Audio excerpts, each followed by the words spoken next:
Hello everyone, my name is ATHARVA and I am here as TPO's page portal coordinator. Today we are here with team convincers to conduct second activity, that is pre-topic talk. All the 10 members from the group will talk about their respective topics one by one. So let's begin with our first group member, VISHAL KOTHAWALE. VISHAL. Thank you, Atharva. Good afternoon, everyone. Myself, Vishal Kothawale. Today, I am here to put my views on the topic financial literacy, a need of an hour.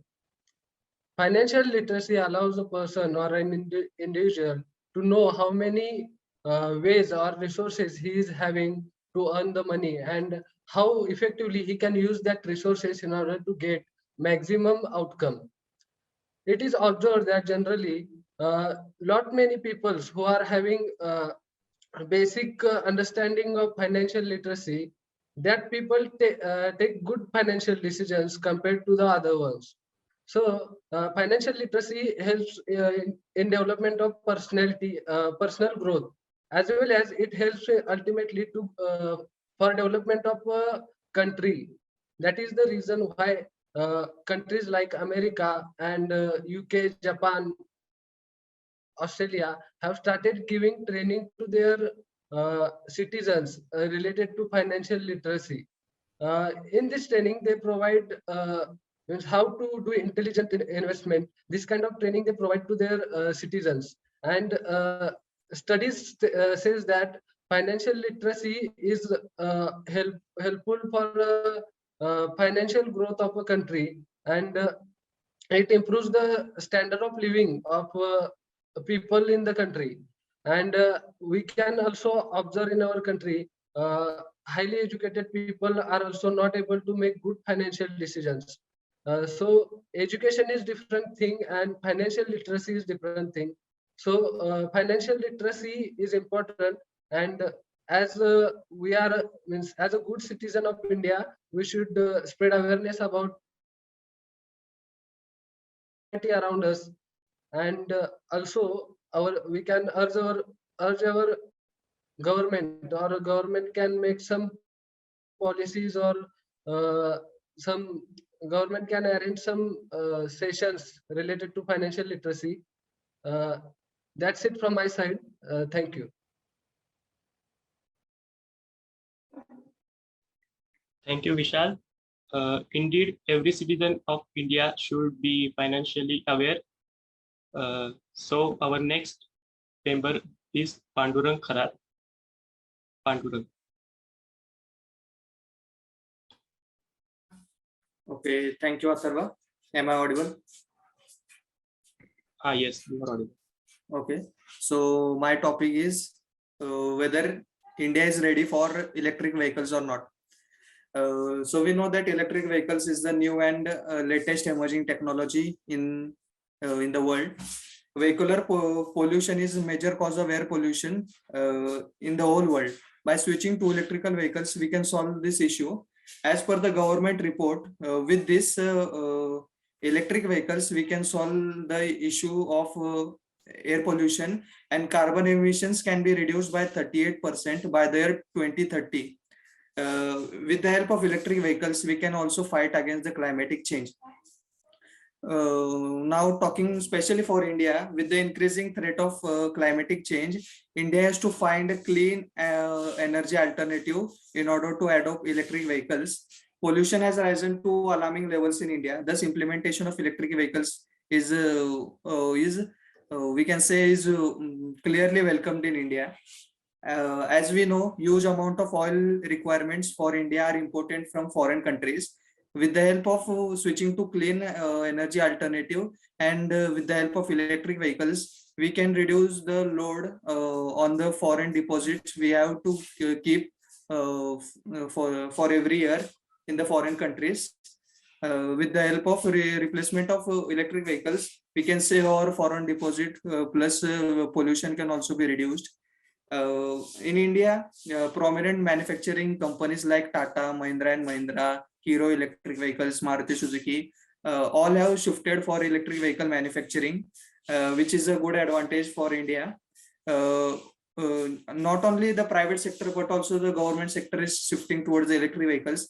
Majority of the public transports have adopted their vehicles to be electric for a daily use, and that is a very plus point. We can say that India is shifting towards the EV technology.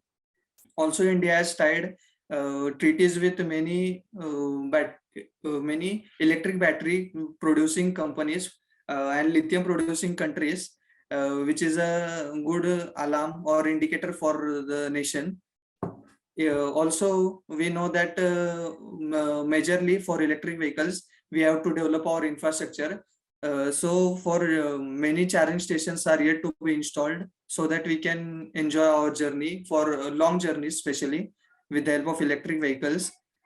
And we know that India is lacking due to power theft.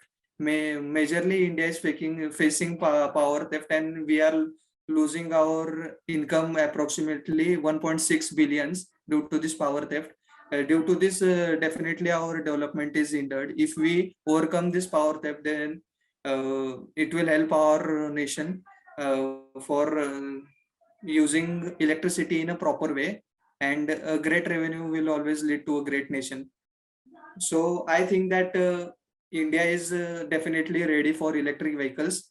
Just we need to improve our infrastructure and search for clean energy resources, alternative energy resource, or renewable energy resource like solar, so that we can smoothly move towards electric vehicle.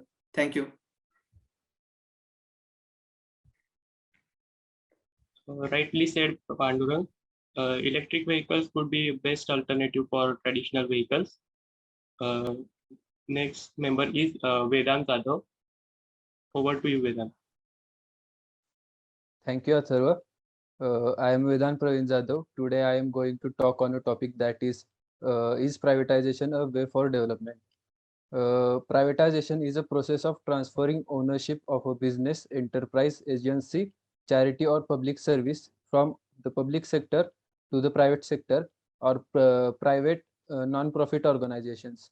Privatization can be a solution for dealing with particularly problematic aspects within the government's administration. Privatization generally helps government to save money and increase their efficiency, where private companies can move goods quicker and more efficiently. Privatization is widely promoted as the means of improving economic performance in developing countries. Privatization was adopted on a worldwide scale in 1980s, covering both rich and poor countries. At that time, the economists described the trend as greatest exchange ever between private citizens and governments. There are several leading factors that contribute to municipal and county governments outsourcing, as public administrations have been criticized for their lack of effective service. The quality of service can be slow, and employees may not be held accountable for their responsibilities in public sector. The view by the public sector is that public organizations are not friendly. These drawbacks of public sector can be settled by private sector, as they are profit-making companies and they have to satisfy their customers, which is helpful for betterment of living. Personally, I think that privatization really helps countries in their development, uh, because there are well-known examples of privatization, which include sales of firms like British Telecom, British Gas, and Japan Airlines to millions of small investors, which further led to the great economic growth in respective countries and worldwide also. Research has shown that privatization improved the productivity in countries as measured in TFP, that is total factor productivity. For example, the average TFP of privatized SOEs relative to that of private firms increased from 60% to about 77% after privatization, which shows the economic growth. So here on concluding note, I would like to say that privatization is a need of an hour, uh, as the world economy tends to become one global village. Privatization as a policy norm seems to override political compulsions. as an instrument for achieving competition efficiency and resource optimization. Thank you. Thank you, Vedant, for expressing your views. The next member is SHVAM.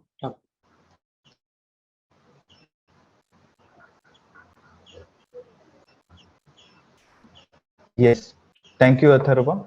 Myself, Shivam Thakur. Today I am here to express my thoughts on the starter topic. According to the statistical data, India is one of the fourth largest company in the parameter of rail network across the world. Around 20 millions of people travel via railways in India in a only single day. Around 1 million tons of wood is transported across the whole part of country via railways. So it means that it having many great contribution in the economy of the India. Recently, the government of India and Ministry of Railways has taken the decision of privatization of Indian Railways. Some actions were taken for the accomplishment of this decision.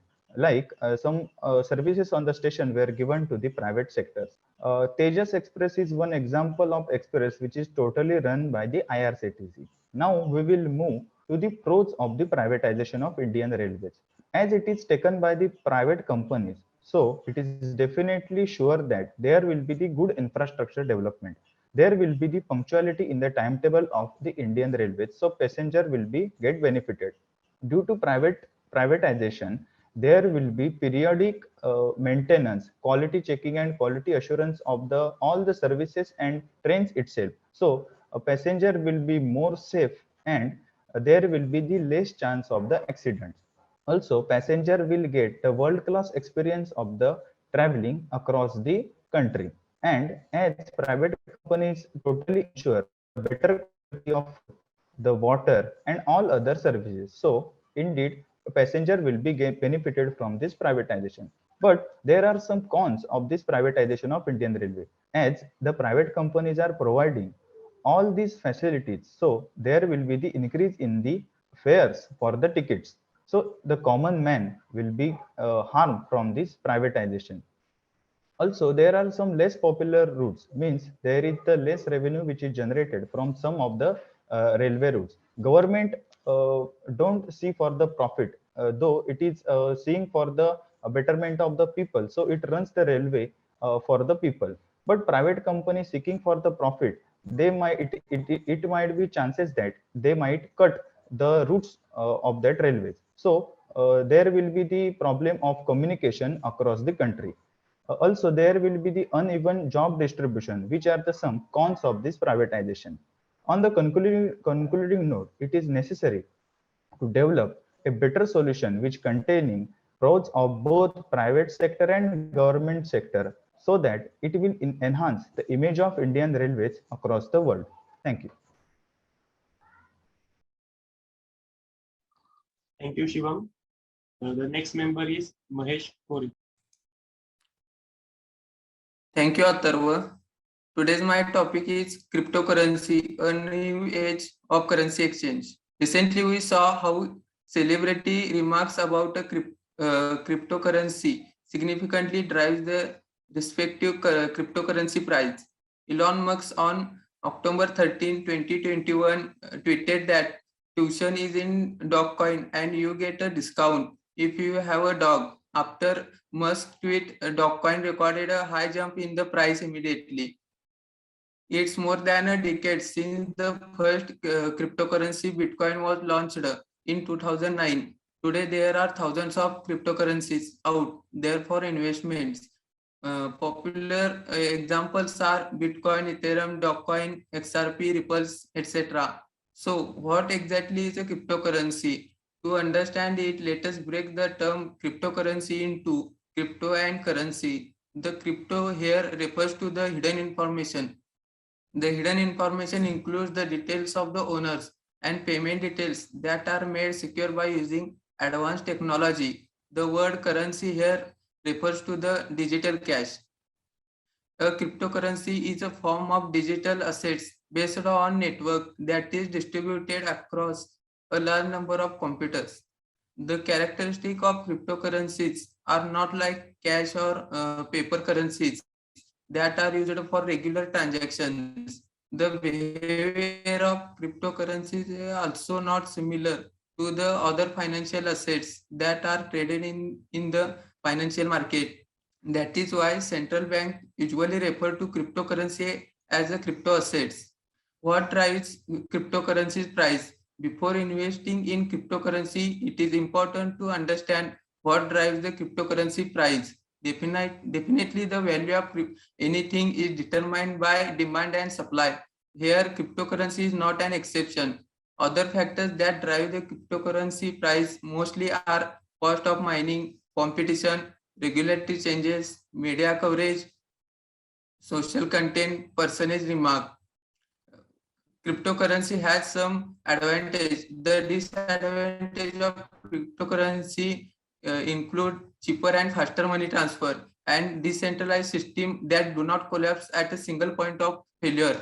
As like advantage, cryptocurrency has some disadvantage also. The disadvantage of cryptocurrency include their price volatility, high energy consumption for mining activities, and sometimes it is used in criminal activities. Thank you.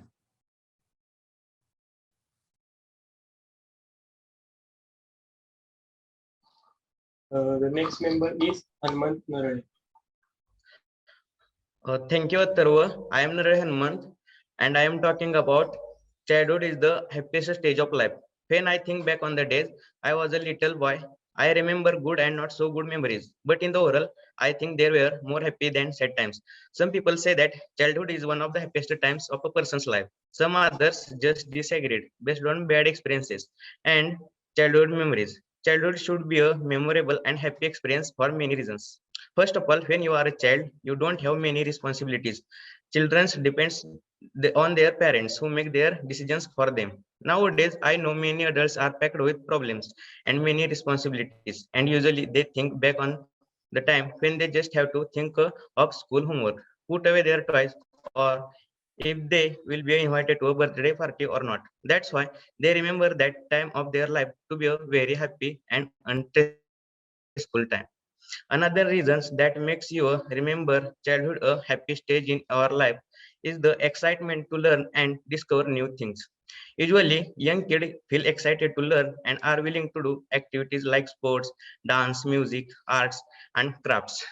Moreover, Moreover, when you are a child, you make lots of friends. Most of my best friends are from those early years. We have shared a lots of good and bad memories and experienced challenging things while growing up together. Also, friends you make in adulthood are not the same as friends you make in a childhood.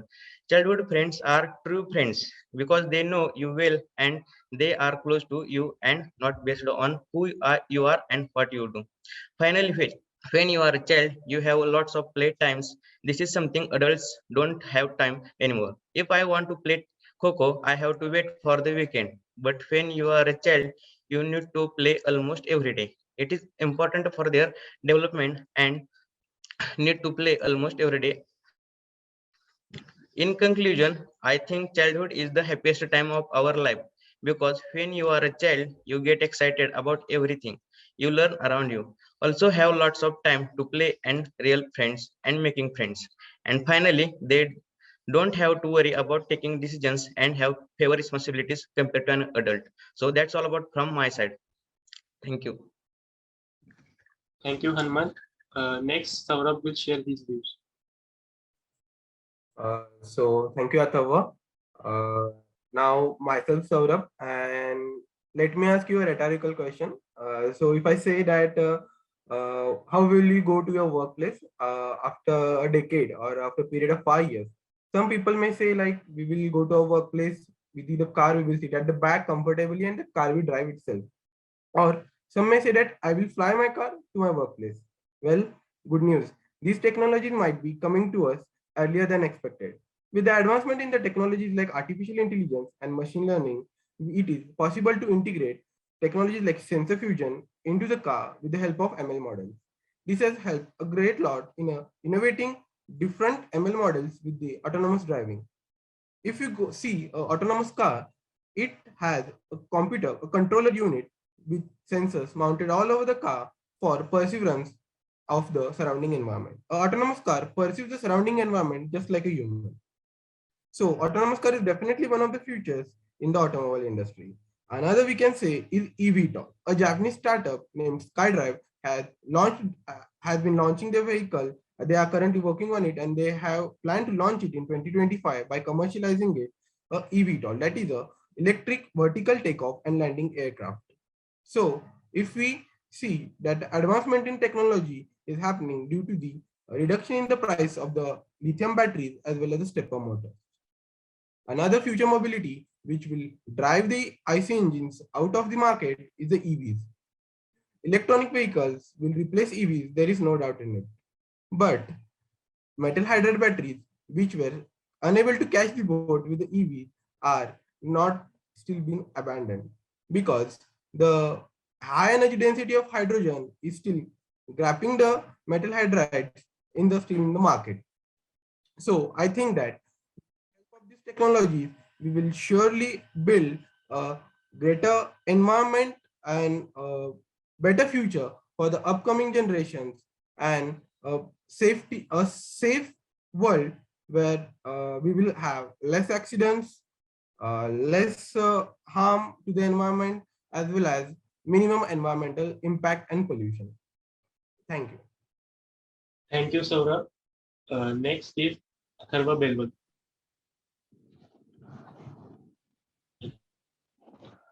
Good morning, everyone. I am Atharva Belwalkar from third year mechanical.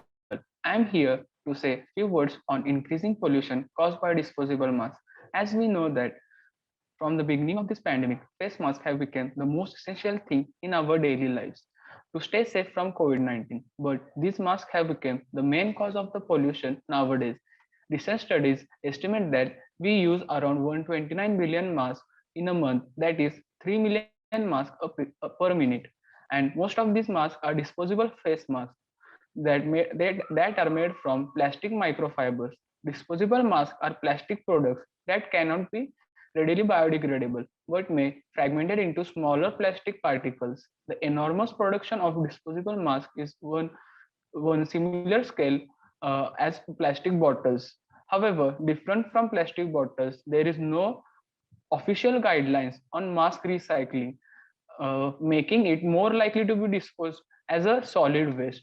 If not disposed of for recycling, these other plastic waste, disposable masks can end up in the environment, freshwater systems, and oceans, where weathering can generate a large number of micro-sized particles during a relatively short period, and further fragmented into nanoplastics. Like other plastic debris, disposable masks may accumulate and release harmful chemicals and biological substances. These are pose indirect adverse effects on plants, animals, and humans. So, to control such situation, we should take few steps such as set up mask-only trash cans for collection of disposable masks. Consider standardization guidelines and strict implementation of waste management for mask waste. Replace disposable masks with usable face masks such as cotton masks and etc. So by keeping in mind such steps, we should protect our environment. Thank you. Have a good day.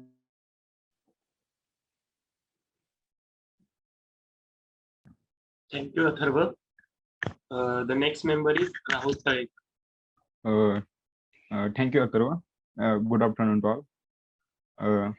Today, I'm going to give some of our insights about the one question that is nowadays very popular. That is artificial intelligence be a threat for human race?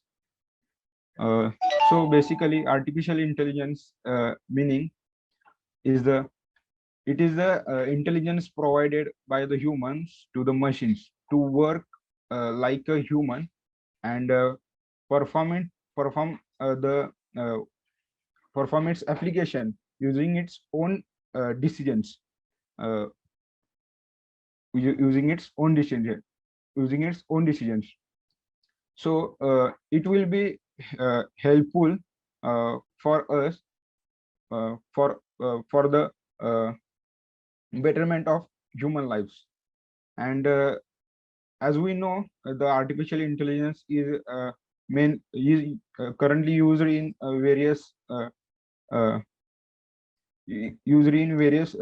areas. Like we all know that Google Assistant is uh, one of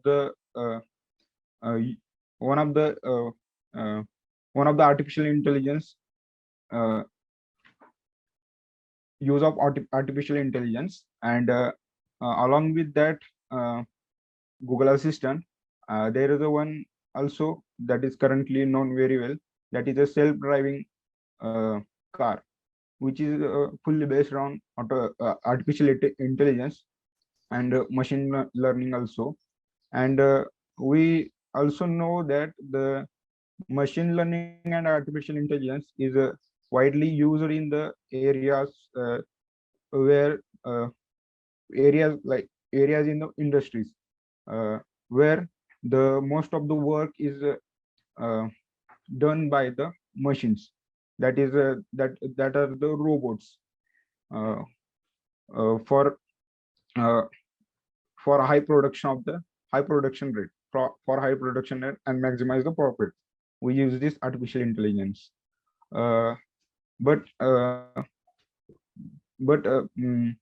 from this advantages, there are some drawbacks or negative impacts of this artificial intelligence.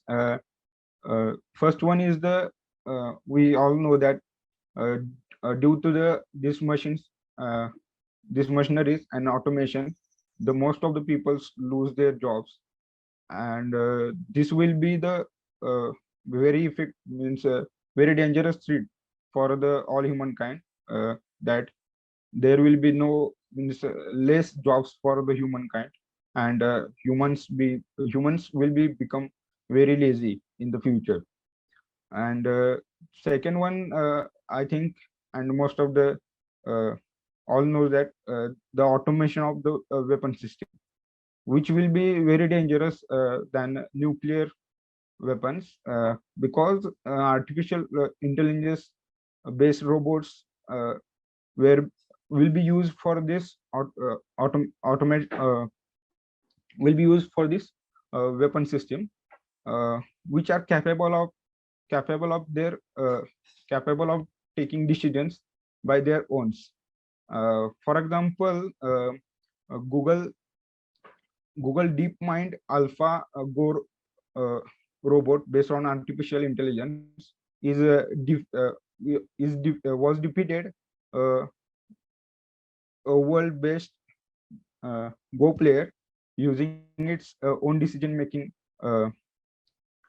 power, which is based on the permutation combinations. And the robot itself predict the opponent's movement earlier, and according to that he plays and defeat that world champion player.